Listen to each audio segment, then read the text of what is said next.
10 नवंबर 2025 ये बड़ा ही आम दिन। दिल्ली में लोग आराम से अपना काम कर रहे थे, अपनी रोजमर्रा की तरह अपनी जिंदगी व्यतीत कर रहे थे। लेकिन तभी शाम को 6:45 एक सफेद कलर की योंडे i20 कार जो कि लाल किले के सामने से एक यू टर्न लेती और सामने वाली सड़क पर आ जाती। उस कार का नंबर प्लेट था HR26CE 7674। 6:52 पर यह गाड़ी एक सिग्नल के पास रुकती है जो कि लाल किला मेट्रो स्टेशन के गेट नंबर 1 के बेहद करीब मौजूद है। और उसी पर एक जोरदार धमाका होता है। धमाका इतना तेज और इतना भयंकर होता है कि आसपास की 6 गाड़ियों को जो आंख की लपटें होती अपनी चपेट में ले लेती। 3 ऑटो जलकर राख हो जाते। जो मेट्रो स्टेशन का गेट का शीशा था वो चकनाचूर हो जाता और कई गाड़ियों के कांच उसी वक्त चकनाचूर होकर जमींदोज हो जाते, टूट जाते। और जो मलबा होता है वो 150 मीटर दूर जाकर गिरता है। और इतना ही नहीं बल्कि जो ब्लास्ट की आवाज वो 2.5 किलोमीटर दूर तक सुनाई दे रही। वहां तक के खिड़कियों के कांच हिल चुके थे। और संयोग की बात है, कोइंसिडेंस की बात है कि उसी वक्त 2 लोग अपने कैमरे से वीडियो रिकॉर्ड कर रहे थे, इंटरव्यू ले रहे थे। और आप इस वीडियो में साफ तौर पर देख सकते हैं कि आग की लपटें, ये जो ब्लास्ट था कितना तेज था, कितना संगीन ब्लास्ट था कि जो पेड़ है वो हिलते हुए नजर आ रहे हैं। जब आसपास के दुकानदारों से, वहां के रहवासियों से पूछा गया तो उन्होंने यही बात बताई कि उन्होंने ऐसा धमाका अपनी जिंदगी में पहले कभी नहीं सुना। धमाके की आवाज इतनी तेज थी कि उनके घर की दीवारें हिल गई। 6:55 पर दिल्ली फायर सर्विस के पास कॉल आता है और उसी वक्त 7 फायर टेंडर्स को भेज दिया जाता है। 7 फायर ब्रिगेड की गाड़ियां भेज दी जाती और 7 बजे तक पुलिस भी वहां पहुंच जाती। और 15 मिनट के अंदर अंदर, ब्लास्ट के 15 मिनट के अंदर अंदर एम्बुलेंस भी वहां पहुंच जाती। यहाँ पर एक बड़ी अच्छी बात यह हुई कि जो वहां चांदनी चौक के लोग थे उन्होंने एम्बुलेंस आने के पहले ही घायलों को हॉस्पिटल भेजना शुरू कर दिया था। 20 से ज्यादा लोग घायल हुए थे। सभी को लोकमान्य जयप्रकाश हॉस्पिटल ले जाया गया। वहां पहुंचने से पहले ही 8 लोगों की मौत हो चुकी थी। और अभी की मैं टोल की बात करूं तो रिपोर्ट्स के अनुसार 15 लोगों की जान जा चुकी है। बॉम्ब डिस्पोजल स्क्वाड आई, फॉरेंसिक की टीम आई, नेशनल इन्वेस्टिगेटिव एजेंसी NIE वो और NSG भी तुरंत पहुंच गए। रात के 10 बजे home minister Amit Shah hospital पहुंचे घायलों से मिलने के लिए। उसके बाद वो ब्लास्ट वाली जगह पर भी पहुंचे। वहां उन्होंने बताया कि उन्होंने सारी पॉसिबिलिटीज को मद्देनजर रखते हुए जांच शुरू कर दी। दिल्ली पुलिस ने UAPA के तहत इस केस में FIR दर्ज कर दी, वो कानून जो टेररिज्म के मामलों में इस्तेमाल होता है। ब्लास्ट के वक्त PM मोदी भूटान में मौजूद थे। उनका बयान आता है कि षड्यंत्रकारियों जो मास्टरमाइंड्स हैं इस पूरे ब्लास्ट के, उनको बख्शा नहीं जाए और केस को तुरंत NIA को सौंप दिया जाता और दिल्ली मुंबई जैसे बड़े शहरों में एक रेड अलर्ट, एक हाई अलर्ट जारी कर दिया जाता। लेकिन बात यहीं खत्म नहीं होती। 10 नवंबर को उसे दिन हरियाणा पुलिस और जम्मू कश्मीर पुलिस मिलकर कश्मीर के 2 डॉक्टर्स को अरेस्ट करती है हरियाणा से। इन पर यह इल्जाम था कि ये पाकिस्तान के आतंकवादी संगठन जैश ए मोहम्मद और अलकायदा से लिंक ग्रुप अंसर गजवातुल हिंद के लिए काम कर रहे थे। कुछ वक्त पहले श्रीनगर के नौगाम एरिया में कुछ पोस्टर्स लगे हुए थे आर्मी और पुलिस वालों के खिलाफ जो कि जैश ए मोहम्मद के सपोर्ट में लगे थे।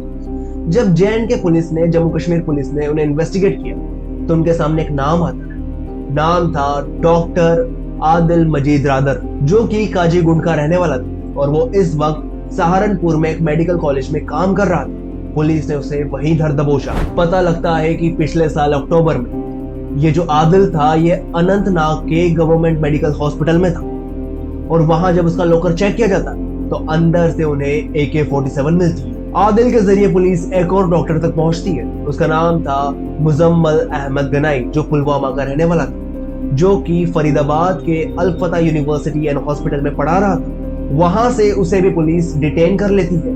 मुजम्मिल के बयान पर पुलिस फरीदाबाद के गांव में रेड मारती। एक गांव में घर उसने किराए पर ले रखा था। पुलिस को उस घर के अंदर से 360 किलो एक्सप्लोसिव मटेरियल मिला जो कि अमोनियम नाइट्रेट था। उसके बाद और रेड्स मारी गई और टोटल जो एक्सप्लोसिव का आंकड़ा था, अमोनियम नाइट्रेट का आंकड़ा 3000 किलो से भी बढ़ गया था। बम बनाने वाला अमोनियम नाइट्रेट, इसके साथ साथ वॉकी टॉकी, बैटरी और wires, electric wires, heavy metals, एक क्रिक राइफल, 3 मैगजीन और एक पिस्तौल, ये सब बरामद हुआ। साफ साफ नजर आ रहा था कि कुछ बड़ा प्लान हो रहा था। रिपोर्ट्स के मुताबिक मुजम्मिल और आदिल के अलावा भी 2 और डॉक्टर थे। एक महिला डॉक्टर जो लखनऊ की थी, उसे अरेस्ट कर लिया गया, और एक डॉक्टर उमर नबी जो अपने साथियों के अरेस्ट के बाद गायब हो चुका था। उमर नबी पुलवामा के कोयल गांव से आता है। ये वही गांव है जहां से मुजम्मिल भी आता है। वो भी अल फला यूनिवर्सिटी में काम करता था। मुजम्मिल के अरेस्ट के बाद पुलिस उसे भी ढूंढ रही थी। हिंदुस्तान टाइम्स को टॉप पुलिस ऑफिशियल सोर्स बताता है, कोट करते हुए बताते हैं कि जो I-20 गाड़ी जो दिल्ली ब्लास्ट में यूज हुई थी, वो आखिरी बार मुजम्मिल के दोस्त उमर नबी के पास ही देखी गई थी। उमर नबी ही उस गाड़ी को चला रहा था। गाड़ी का असली ओनर मोहम्मद सलमान था, जो गुड़गांव में रहता था। उसने ये गाड़ी देवेंद्र को बेच दी थी, जो अखोला में रहता था। उसके बाद देवेंद्र ने अंबाला में किसी रहने वाले को गाड़ी बेची। उसके बाद वो गाड़ी जैसे तैसे करके एक से दूसरे की तरफ पास ऑन होते होते फाइनली उमर के पास आई। एक सीनियर ऑफिशियल ने द प्रिंट को बताया, ये जो ब्लास्ट हुआ था ये उमर ने जल्दबाजी में किया था, क्योंकि वो घबरा गया था। उसके साथ ही गिरफ्तार हो चुके थे, तो ये घबराहट के कारण उसने डेस्परेशन में आकर पैनिक में ब्लास्ट की।